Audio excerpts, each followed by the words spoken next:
আসসালামু আলাইকুম গাইস। আজকে আমি রান্না করব সবজি দিয়ে ছোট মাছ আর তেলাপিয়া মাছ আর বেগুন ভাজা। এটা টাটকানি মাছ দিয়ে সবজি রান্না করব আর তেলাপিয়া মাছ বেগুন ভাজা। বেগুন ভাজা সবসময় থাকে আমাদের, সবসময়ের এগুলো রান্না। তো আমি এখন দুটোর ভিতরে কড়াই চড়িয়ে দিয়েছি, একটায় মাছ ভাজবো, একটার মধ্যে সবজি রান্না করবো।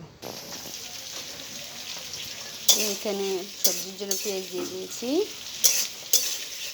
আর এখানে মাছ ভাজতেছি। এখানে দেখা যাচ্ছে না কারণ আমরা সর্ষের তেল দিয়ে রান্না করি, তো সর্ষের তেলের জন্য বাবুল উঠে গেছে। সর্ষের তেল দিয়ে রান্না করে খেলে স্বাস্থ্যের জন্য ভালো, এই জন্য আমরা সবসময় সর্ষের তেলটাই ইউজ করি। সবের তেল ইউজ করি জাস্ট ভাজা টাজা, পরোটা এগুলোর জন্য সবের তেল ইউজ করি, আর বাকিটা সব কিছু রান্নাবান্না সব কিছু সর্ষের তেল দিয়ে রান্না করি।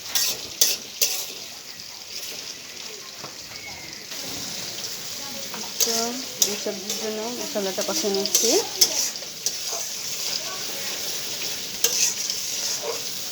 আর এখানে মাছ ভাজা হচ্ছে, তো ভাজা হয়েছে আর কিছুটা ভাজার জন্য।